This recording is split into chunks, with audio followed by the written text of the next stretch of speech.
Saudara, pemilu 2024 bukan hanya seputar presiden dan juga wakil presiden, tapi juga ada pemilihan anggota legislatif.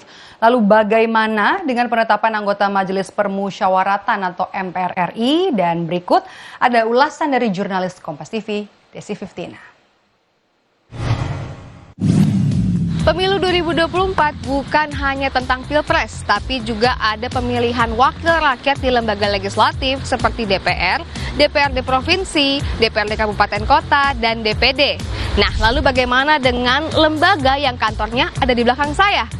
Ya, MPR. Siapa yang berhak nih memilih para anggota MPR dan apa saja wewenang dari MPR? MPR atau Majelis Permusyawaratan Rakyat adalah lembaga pelaksana kedaulatan rakyat. Anggota MPR terdiri dari anggota DPR dan DPD yang dipilih melalui pemilu. Sedangkan untuk pimpinan MPR berjumlah 10 orang, terdiri dari 1 orang ketua dan 9 wakil ketua yang dipilih dari dan oleh anggota MPR. MPR sempat menjadi lembaga tertinggi negara, namun setelah amandemen ketiga disahkan, MPR tidak lagi menjadi lembaga tertinggi negara, melainkan lembaga negara yang sederajat dengan lembaga negara lainnya. Sebelum amandemen ketiga disahkan pada tahun 2009, ada perubahan pada pasal 1 ayat 2 Undang-Undang Dasar 1945, kedaulatan rakyat sepenuhnya milik MPR.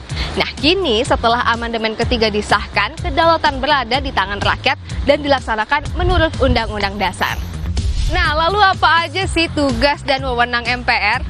Sebagai lembaga negara, MPR memiliki wewenang utama. Di antaranya adalah mengubah dan menetapkan Undang-Undang Dasar. Kemudian melantik presiden dan wakil presiden berdasarkan hasil pemilihan umum.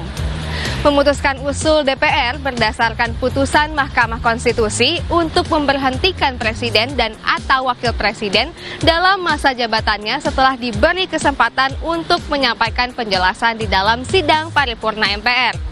Kemudian melantik wakil presiden menjadi presiden apabila presiden mangkat, berhenti, diberhentikan, atau tidak dapat melaksanakan kewajibannya dalam masa jabatannya.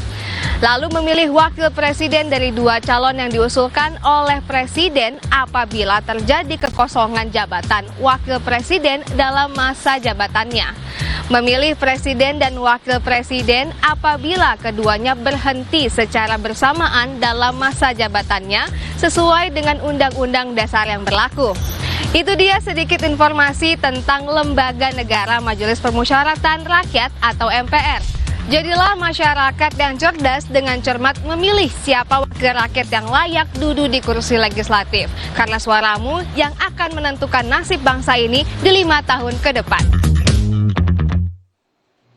Informasi tadi sekaligus menutup jumpa kita di program Rumah Pemilu hari ini. Jangan lupa untuk tetap saksikan program Rumah Pemilu setiap hari Senin sampai Jumat jam 3 sore. Dan jangan lupa pemilu akan kita laksanakan pada tanggal 14 Februari 2024. Jadi pastikan untuk tetap mengikuti informasi perkembangan terkini dari Pemilu 2024 hanya di Kompas TV, independen, terpercaya. Kami tutup Rumah Pemilu sampai di sini. Terima kasih sudah menonton. Selamat sore, sampai jumpa.